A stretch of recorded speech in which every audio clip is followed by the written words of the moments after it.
Everyone, मैं आशा करती हूँ आप सभी ठीक होंगे। मैं काजल धामी आप सभी का स्वागत करती हूँ। आज के इस सेशन में मैं आप लोगों के लिए सीटैट साइंस पेपर 2 की एनसीईआरटी सीरीज यहाँ पे कंटिन्यू करूंगी। यदि आप सीटैट 2025 के यहाँ पे तैयारी कर रहे हैं तो ये सीरीज आप लोगों को काफी मदद करेगी ताकि आप यहाँ पे सीटैट साइंस के एनसीईआरटी कंटेंट को यहाँ पे प्रिपेयर कर सकें। साथ ही साथ मैं टॉपिक के एंड में आप लोगों के साथ इस पर्टिकुलर टॉपिक के प्रीवियस ईयर क्वेश्चन भी यहाँ पे शेयर करती हूँ ताकि आपको टॉपिक का नॉलेज तो हो, साथ ही साथ आपको क्वेश्चन के लेवल भी यहाँ पे क्लियर होते जाए। अगर आपको आज के सीरीज यहाँ पे पसंद आता है तो ये सेशन आपका डे 28 है, जिसके अंदर मैं आप लोगों के साथ ट्रांसफर ऑफ हीट यानी कि जो ऊष्मा चैप्टर है यानी कि हीट चैप्टर है उसी चैप्टर को मैं कंटिन्यू कर रही हूँ। और इस बार जो आपके रिसेंट पेपर में टॉपिक पूछे गए वे सभी भी यहाँ पे इंक्लूडेड है। अगर आपको ये सेशन यहाँ पे पसंद आता है तो मैं आप लोगों के साथ जो सीटैट साइंस का यहाँ पे सेशन लेती हूँ ये आप लोगों का होता है मंडे, वेंसडे और फ्राइडे को। इसके अलावा जो सीटैट मैथ्स के आप लोगों के सेशन चल रहे हैं ये होते हैं यहाँ पे ट्यूसडे, थर्सडे, सैटरडे। आप चाहें तो यहाँ पे देख सकते हैं इन क्लासेस को। ये क्लासेस आपके रिकॉर्डेड मैनर में होती हैं, इसी वजह से मैंने आप लोगों के साथ टेलीग्राम ग्रुप का लिंक और जो साइंस और मैथ्स के इंपॉर्टेंट प्लेलिस्ट है उनका जो लिंक है वो कमेंट सेक्शन में पिन फॉर्म में लगा दिया है।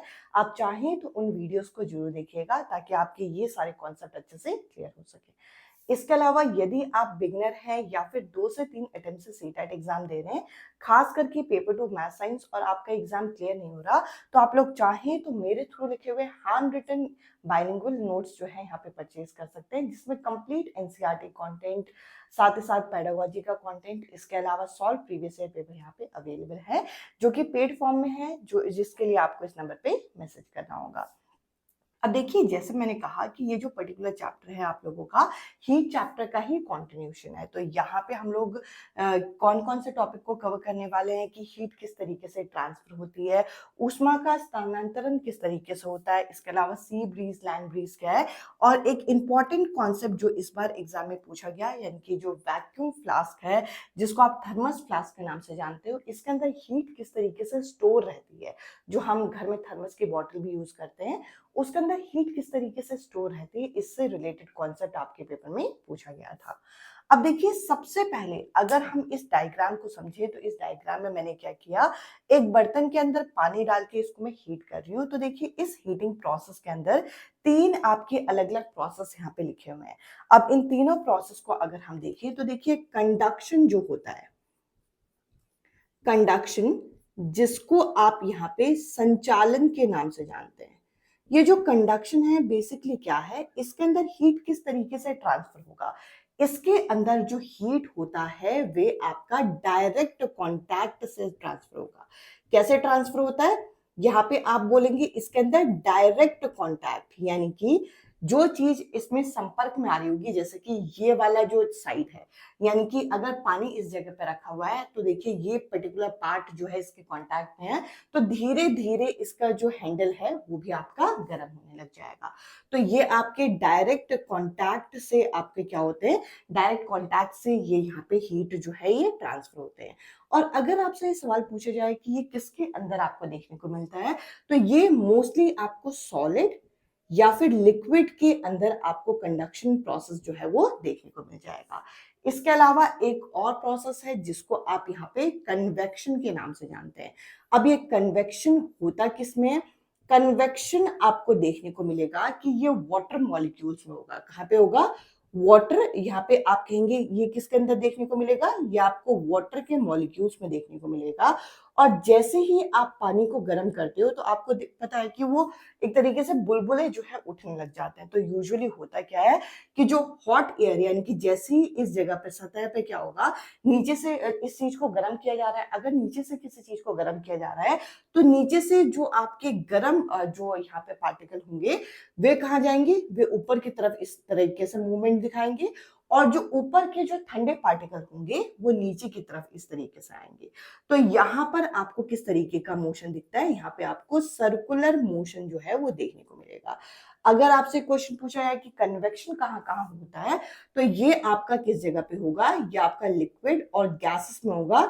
क्यों, क्योंकि लिक्विड जो है वो गैस में यहाँ पे कन्वर्ट हो रहा होता है। इसके अलावा अगर हम अगला देखें जो कि है रेडिएशन। अब देखिए रेडिएशन जिसे आप विकिरण के नाम से जानते हैं, ये जो रेडिएशन का प्रोसेस है इसके लिए आपको कोई भी मीडियम की रिक्वायरमेंट नहीं होती। No medium is required. और आप यहाँ पे देखेंगे कि इस तरीके से हीट वेव जो है वो आपका ट्रांसफर हो रही है। तो यहाँ हम लोगों से कन्वेक्शन क्या है, कंडक्शन क्या है, रेडिएशन क्या है, इससे रिलेटेड क्वेश्चन आपका पूछा जाता है। अब यहाँ पे क्वेश्चन किस तरीके से फ्रेम किए गए वो मैं आप लोगों के साथ थोड़ी देर में डिस्कस करूंगी। इसके अलावा अगला कॉन्सेप्ट है यहाँ पे समुद्र समीर और जो भूमि समीर होता है। यहाँ पे आप लिख सकते हैं ये है हमारा क्या, ये है भूमि समीर। अब यहाँ पे जो सी ब्रीज और लैंड ब्रीज का कॉन्सेप्ट है ये क्या है, इसको आप किस तरीके से याद रखेंगे, किस तरीके से समझेंगे। तो सबसे पहले तो जो सी ब्रीज है, जो समुद्र समीर है, वो आपको किस टाइम में देखने को मिलेगा, वो आपको दिन के समय में देखने को मिलता है। अब दिन के समय में क्या होता है, लैंड जो होती है यानी कि जो भूमि होती है ये आपकी हीट होती है ज्यादा, ये तो हमें पता है। तो इस टाइम में क्या होगा, अगर ये यहाँ पे मैंने लैंड बना दिया और यहाँ पर मैं क्या बना रही हूँ, यहाँ पे मैं पानी बना रही हूँ इस तरीके से। तो मैंने इन दोनों चीजों को यहाँ पे इस तरीके से आप लोगों के लिए बना दिया। इस केस में क्या होगा, लैंड के ऊपर जो आपकी एयर होगी वे आपकी वार्म हो जाएगी, गर्म हो जाएगी, आपके ऊपर चले जाती है। और इस केस में होगा क्या कि ये जो आपको पता है कि जैसे ही जो हवा होती है वो गर्म होती है तो हल्की होकर ऊपर चले जाती है। तो ये आपकी कहाँ चले गई, ये आपके ऊपर चले गई। तो इस केस में समुद्र से क्या होता है, समुद्र से लैंड की तरफ कोल्ड एयर यानी कि ठंडी हवा जो है वो ट्रांसफर होती है। अब इस प्रोसेस में एक इंपॉर्टेंट चीज है, आपको ये याद रखना है कि किस जगह से ठंडी हवा आ रही है। तो आप कहेंगे यहाँ पे समुद्र से दिन के समय में लैंड की तरफ आपकी ठंडी हवा आ रही है। तो यहाँ पे हम कहेंगे कि इसे हम सी ब्रीज बोलते हैं। ठंडी हवा जहां से जहां ट्रांसफर करते हैं वहीं से उसका नाम जो है ये रेडी किया गया है। क्योंकि दिन के समय में गर्म हवा ऊपर की तरफ उठ जाती है और समुद्र से ठंडी हवा यहाँ पे लैंड की तरफ आती है, तो हम कहेंगे कि ये क्या है, ये है आपका सी ब्रीज। इसका जस्ट उल्टा होता है रात के समय। रात के समय जो आप यहाँ पे देखेंगे लैंड जो होते हैं ये आपके कैसे हो जाते हैं, आप कूल हो जाते हैं, क्योंकि ठंडी हवा दिन के समय में यहाँ की तरफ आ रही थी। अब इस केस में क्या होगा, इस केस में समुद्र को ठंडा होने में टाइम लगता है। तो यहाँ पे क्या है, यहाँ पे जो गर्म हवा होगी वो थोड़ा ऊपर की तरफ चले जाती है, ये वार्म एयर हो गया, ये ऊपर की तरफ चले गई। अब इस केस में लैंड से यानी कि भूमि से हवा जो है वो कहाँ की तरफ जा रही है, ये आपकी समुद्र की तरफ जा रही है। अब यहाँ पे आप मुझे बताइए कि जो आपकी कूल एयर है, वो जो आपकी कोल्ड एयर है वो कहाँ से कहाँ ट्रांसफर कर रही है, तो आप कहेंगे लैंड से जा रही है। ये कहाँ से जा रही है भैया, ये भूमि से जा रही है। और जो चीज भूमि से जा रही है तो इसी वजह से इसका नाम पड़ गया भूमि समीर। आई होप ये दोनों प्रोसेस आपको समझ में आ गए होंगे। एक इंपॉर्टेंट कॉन्सेप्ट है जो कि आपको कहीं ना कहीं पता भी होना चाहिए, जो कि है थर्मस फ्लास्क का, और जिसे हम वैक्यूम फ्लास्क भी बोलते हैं। अगर हम किसी भी थर्मस फ्लास्क को देखें तो देखिए सिल्वर का सरफेस आपको देखने को मिलता है। इसके अलावा यहाँ पे दो आपके लेयर होते हैं, डबल ग्लास वॉल होता है, एक इनर और एक आउटर, और इसके बीच में क्या होता है, वैक्यूम। साथ ही साथ इसको नीचे से सपोर्ट मिलता है इंसुलेटेड सपोर्ट का। तो इनके फंक्शन क्या क्या है एक एक करके देखेंगे। तो देखिए सबसे पहले तो ये जो आपका सिल्वर सरफेस है ये आपका क्या होता है, ये आपका एक तरीके से पुअर रेडिएटर होता है। यानी कि ना ये यहाँ पे क्या करेगा, ना ये हीट को बाहर जाने देगा, ना ये एक तरीके से अंदर जाने देगा। ये रेडिएट नहीं होने देता, मतलब एक तरीके से एब्जॉर्ब नहीं करता ये हीट। जो हीट इसके पास है वो हीट इसके पास रहेगी, यानी कि रेडिएशन विकिरण इस जगह पे आपको देखने को मिलेगा। इसके अलावा अगर हम ये वैक्यूम की बात करें, जैसे मैंने कहा कि दो अलग अलग डबल ग्लास वॉल होती है, तो ये इनर वाली है, ये आउटर वाली है। इसके बीच में क्या होता है ये आपसे पूछा जा सकता है। इसके बीच में होता है वैक्यूम। अब ये वैक्यूम करेगा क्या, वैक्यूम ना यहाँ पे कंडक्शन होने देगा और ना यहाँ पे क्या होने देगा, कन्वेक्शन होने देगा। तो ये दोनों के दोनों प्रोसेस जो है यहाँ पे वैक्यूम के द्वारा नहीं होने दिया जाता, ना ही यहाँ पे कंडक्शन का प्रोसेस होगा, यानी कि संचालन का, ना यहाँ पे कन्वेक्शन का प्रोसेस होगा। और ये किस जगह पे होता है, ये जो मैंने गैप छोड़ रखा है छोटा छोटा, ये वैक्यूम का, ये इस जगह पे होगा। इसके अलावा ये जो इंसुलेटेड सपोर्ट होता है, ये क्या करता है, ये सपोर्ट करता है किसको, सबसे पहले तो ये सपोर्ट करेगा यहाँ पे वैक्यूम को जो इसके बीच में है, और साथ ही साथ ये एक तरीके से ये जगह पुअर कंडक्टर भी होती है, यानी कि कंडक्शन नहीं होने देता। ऐसा नहीं है कि कांटेक्ट में आ गया तो हीट ट्रांसफर होगा। सिंपल सी बात है, आपने पानी गर्म करने रखा है, उसके अंदर गर्म पानी रखा है तो गर्म रहेगा, ठंडा पानी रखा है तो ठंडा रहेगा, ये कॉन्सेप्ट है। अब अगर हम ये देखें केस जो है, ये पूरा का पूरा केस क्या होता है, पूरा का पूरा जो केस है ये आपका पुअर कंडक्टर यहाँ पे माना जाता है। यानी कि सिंपल सी बात है कि ये यहाँ पे कंडक्शन प्रोसेस को अवॉइड करते हैं। और ये डबल ग्लास वॉल, जैसे कि मैंने कहा कि डबल ग्लास वॉल बेसिकली क्या करेंगे, अंदर की हीट को अंदर ही एब्जॉर्ब करने का काम करेंगे। ये ज्यादा से ज्यादा डिपेंड करता है कि किस क्वालिटी का आपने वैक्यूम फ्लास्क यहाँ पे लिया है। अदरवाइज ये प्रोसेस आपको 7 से 8 घंटे तक यहाँ पे देखने को मिलेगा। अब आपके एग्जामिनर ने कहाँ से क्वेश्चन पूछा था, आपके एग्जामिनर ने पूछा था कि यहाँ पर जो आपकी इनर और आउटर लेयर होती है यहाँ पे हमारे थर्मस फ्लास्क की, उसके बीच का पोर्शन किसका बना होता है, उसका बीच का पोर्शन बना होता है यहाँ पे वैक्यूम का। उसका जो सरफेस बना होगा वो किसका होगा, वो होगा सिल्वर का सरफेस होगा। सिल्वर का जो सरफेस होगा वो पुअर रेडिएटर होता है। इंसुलेटेड सपोर्ट किसको सपोर्ट करता है, ये वैक्यूम को सपोर्ट करता है, पुअर कंडक्टर होता है। साथ ही साथ वैक्यूम क्या करेगा, ना अंदर हीट को आने देगा, यानी कि ना कंडक्शन होने देता है और ना ही यहाँ पे कन्वेक्शन होने देता है। देखिए पुअर वर्ड का मतलब और यहाँ पे दोनों में डिफरेंस है। पुअर का मतलब कंडक्शन हो रहा है थोड़ा थोड़ा, यानी कि संचालन थोड़ा थोड़ा हो रहा है। हम अगर सिंपल लैंग्वेज में यहाँ पे बोले तो ये जो वैक्यूम है ये क्या करेगा, ये यहाँ पे हीट लॉस को, किसको, हीट लॉस को यहाँ पे प्रिवेंट करता है। देखिए कई बार यहाँ पे आपको कंडक्शन और कन्वेक्शन यहाँ पे देखने को मिलता है। तो इस केसेस में यहाँ पे ये हीट लॉस को प्रिवेंट करता है कि यहाँ पर हीट तो बिल्कुल भी लॉस ना हो। और देखिए आपको अलग अलग जगह पे दिख रहा है कि कई कई जगह पे पुअर रेडिएटर लिखा है, कहीं कहीं जगह पे आपको पुअर कंडक्टर लिखा है। तो बेसिकली होता क्या है कि थोड़ा थोड़ा हीट लॉस तो होगा ही होगा टाइम के साथ। ऐसा नहीं है कि आपने थर्मस फ्लास्क में एक बार पानी रख दिया और वो पानी हमेशा ही आपका ठंडा रहेगा। बट बेसिकली यहाँ पे जैसे सिल्वर जो सरफेस है वो आपके पुअर रेडिएटर होते हैं, वैसे ये वैक्यूम जो होता है दोनों सरफेस के बीच में, ये हीट लॉस को क्या करता है, प्रिवेंट करता है। जब अगर कंडक्शन और कन्वेक्शन थोड़ा थोड़ा होगा भी तो हीट लॉस ना हो, यानी कि अंदर का मटेरियल वैसा का वैसे रहे। आई होप ये टॉपिक आपको अच्छे से क्लियर हुआ होगा। अब मैं आप लोगों के साथ इस पर्टिकुलर टॉपिक के प्रीवियस ईयर क्वेश्चन यहाँ पे डिस्कस करती हूँ ताकि ये टॉपिक आपका अच्छे से कंबाइन हो। अब मैं आप लोगों के साथ आज के इस सेशन के कुछ प्रीवियस ईयर क्वेश्चन यहाँ पे डिस्कस करूंगी, जिसके बाद आपको ट्रांसफर ऑफ हीट का ये जो कॉन्सेप्ट है वो अच्छे से यहाँ पे क्लियर हो जाएगा।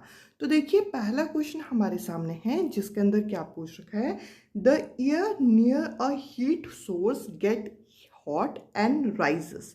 यहाँ पे हम लोगों को बोल रखा है कि अगर हम एक यहाँ पर कंटेनर के अंदर पानी जो है वो गर्म कर रहे हैं और पानी गर्म करते हुए नीचे से हमने लगा दिया हीट सोर्स, ध्यान से सुनिएगा, नीचे से हीट सोर्स लगा दिया और जो हीट सोर्स के पास जो पानी है वो गर्म होके ऊपर चला जाता है। सिंपल सी बात है कि जो हॉट एयर है ऊपर की तरफ चली जाती है।